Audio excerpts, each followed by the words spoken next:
Thank you, Ditz. Thank you, ladies and gentlemen. Good evening and welcome to one of the most significant nights in the Port Adelaide Football Club's history.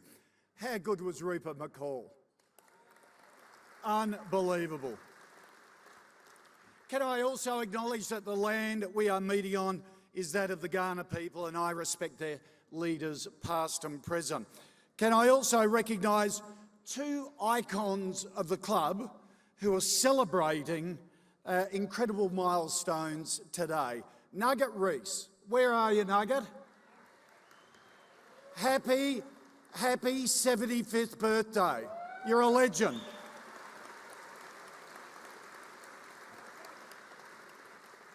To our patrons, Sir Eric and Lady Neil, happy 70th wedding anniversary on Sunday.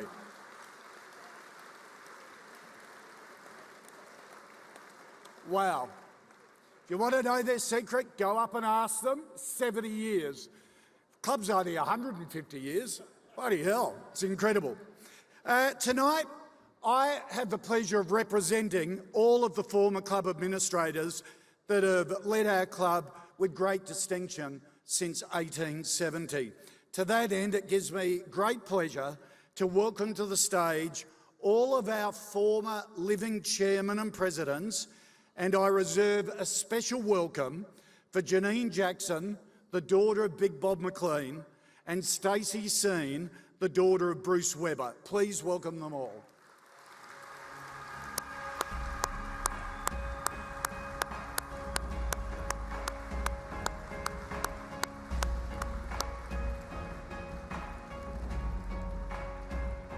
We are a club that's proudly stood the test of time.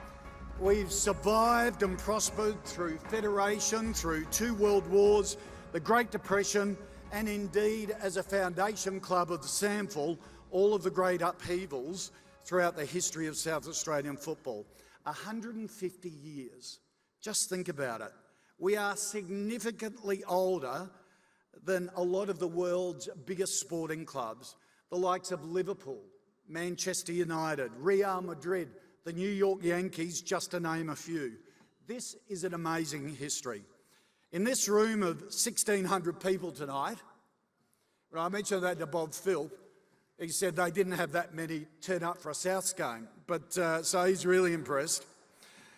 1,600 people, many of the most important people of this organisation and the influential people that have served the Port Adelaide Football Club. Former and current players, coaches, administrators, staff, volunteers, commercial partners, supporters and members. It's indeed a privilege to be sharing this moment with all of you. Tonight is about bringing the whole Port Adelaide family together. It's about unity amongst those of us who share such a deep passion for this incredible football club and the role it plays in all our collective lives. We're here tonight to celebrate our journey and our successes. This club is all of us, every single one of us. And what an unbelievable journey it's been. Since 1870, 4 Champions of Australia titles, 36 SANFL premierships, 1 AFL premiership, an incredible 80 grand finals. It is unbelievable.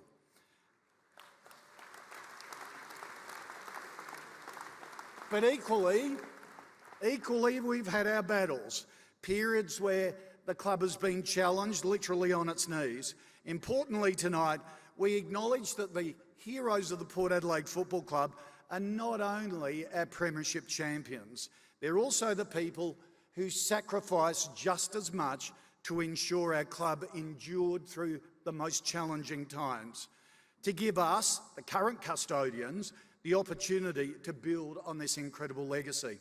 To the people and the families who committed financially to the club when we needed it most, thank you.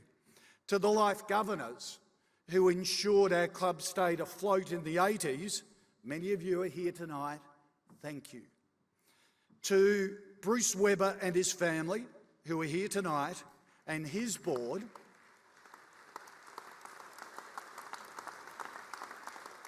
who put everything on the line to do what they believed was best for the Port Adelaide Football Club and made incredible personal sacrifices.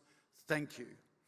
To the Magpies players and officials who won consecutive sample premierships in the 90s to ensure our entry into the national competition, then to be separated by basically petty vindictive league regulations and then banished to Ethelton as we entered the AFL competition, can I say thank you on behalf of this club.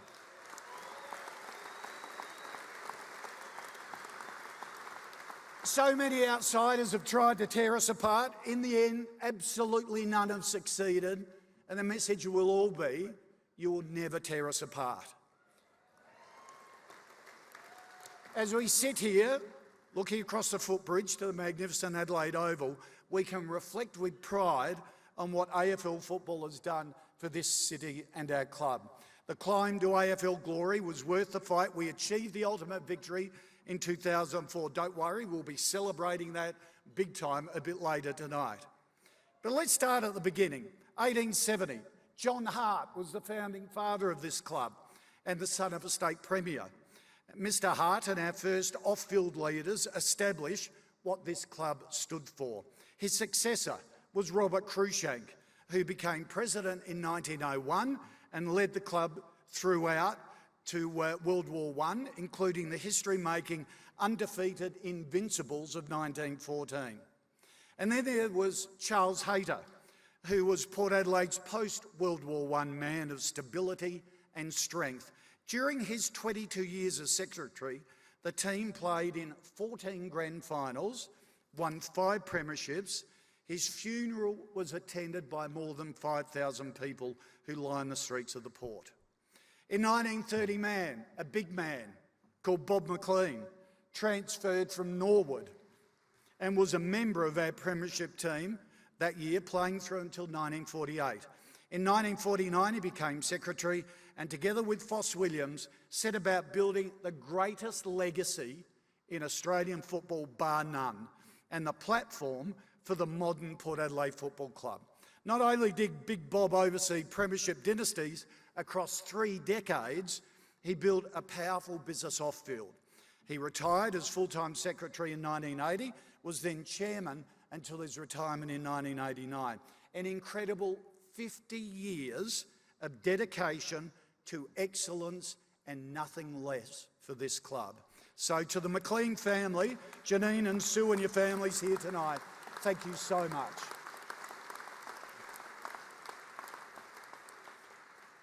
Then we get to 1990. Boy, did we need some strength then.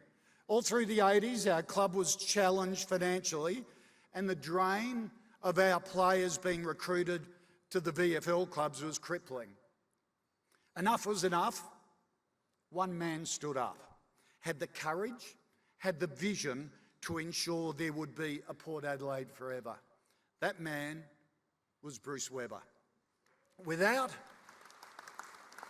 Bruce's courage and foresight, there is every possibility we wouldn't be here tonight, and certainly not as an AFL club. For it was Bruce in the winter of 1990 that stood by Port Adelaide's charter to compete in the best competition in the land. Port Adelaide finished the decade as it began with back-to-back premierships, including a 16-1 win over North Adelaide in the 89 grand final. Memorable.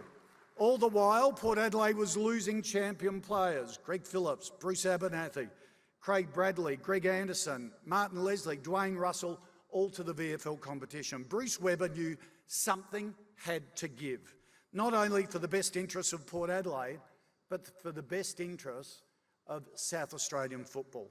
So in 1990, against the backdrop of an entire state attacking and ostracising him, Bruce stood firm with Port Adelaide's best interests at heart. Bruce never took a backward step during this ugly and confronting period in South Australian football. He lived the us against them mantra every moment across 1990, and with John Cale at the helm, delivered us yet another premiership at season's end. History will show that despite the backlash, he was absolutely right in his push for South Australian representation in the AFL. Sadly, the ordeal cost him his business and ultimately his health. But tonight, we salute Bruce Webber as one of the most important people in our club's 150-year history.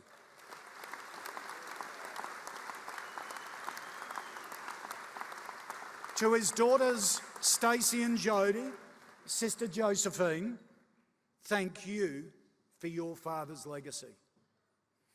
In 1991, following the decision to hand South Australia's first AFL licence to a composite side, we set about the mission to ensure the second AFL licence would be Port Adelaide's. Greg Bolton took over from Bruce Webber and took on the challenge of building a strategy with new club chief executive Brian Cunningham to ensure Port Adelaide was prepared. Greg and his board left no stone unturned. They carefully masterminded a campaign to convince both the AFL and the SANFL, that one's a bit harder, that Port Adelaide was the only option as South Australia's second AFL team.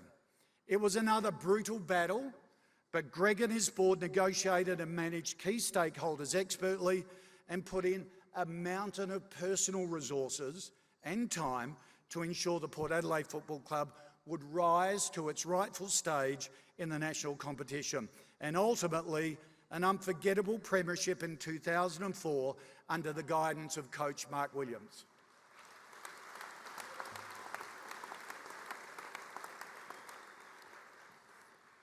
In 1997, the Magpies continued in the SANFL, and under the on-field leadership of Stephen Williams, that name again, that family, that Port Adelaide royalty, we played in the next 3 grand finals for a further 2 premierships.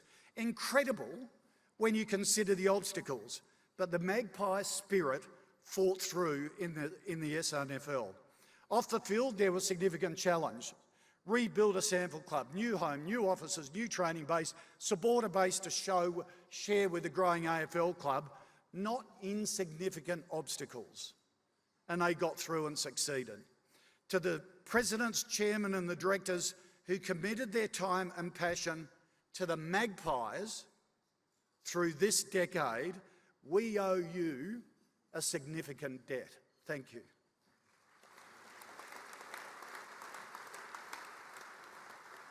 In late 2008, Brett Duncanson succeeded Greg and with his board set in motion more significant changes that would form the foundation for our future as an AFL club. They drove Port Adelaide and ultimately AFL football to Adelaide Oval and a magnificent stadium we now enjoy as our home ground. And joining us tonight is also Ian McLaughlin, then Chairman of SACA, who was also instrumental. Welcome, Ian, and thank you for your support. It's really easy to forget, now that we play at this incredible ground every other week, how difficult it was to navigate the negotiations which ultimately led football back to the heart of the city. It took great courage in the face of, at times, overwhelming resistance to make it happen. The mission to reunite the Port Adelaide Football Club was also happening through this period, and in years to come, the 15-year separation period will be long forgotten, but the legacy will not. To Brett and your board, thank you for taking on the fight, and we are all the beneficiaries.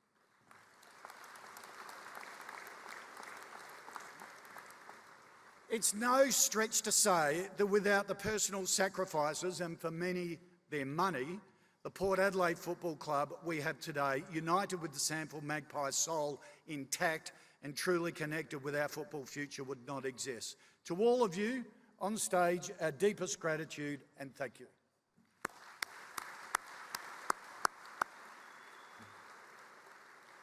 Which brings us to today, following their incredible legacy which brought us here. History will be the judge of us in the future, and you will be. But what my board and KT's executive team, I think, are proudest of, our game day experience, which has brought a new benchmark to Australian sport, buying back our licence from the SANFL to ensure that we are completely independent again and master of our own destiny. Building a financially viable business platform to ensure our football department wants for nothing. Taking this club to China along with the AFL and the incredible support of Mr. Gui. To use sports diplomacy to build commercial, trade and cultural ties to this country, it's something we're really proud of. Our China strategy is profitable and a critical business for us, and we hope will be a financial legacy for this club that future generations will benefit from. I'm also proud of the commercial partnerships we've developed with prestigious global brands, the likes of Gupta Family Group and MG Motor, and I thank them sincerely for their support as well. As always, there's a lot more to do, particularly redeveloping Alberton, our spiritual home, which let me assure you, I'm committed to being our home forever. Ladies and gentlemen, tonight is about recognising the entire Port Adelaide family, all of you, which sticks together, where everyone is expected to do their bit. When we do, as our first 150 years has shown, we can do just some extraordinary things. Let's enjoy taking the first exciting steps into the next 150 years. Enjoy your night.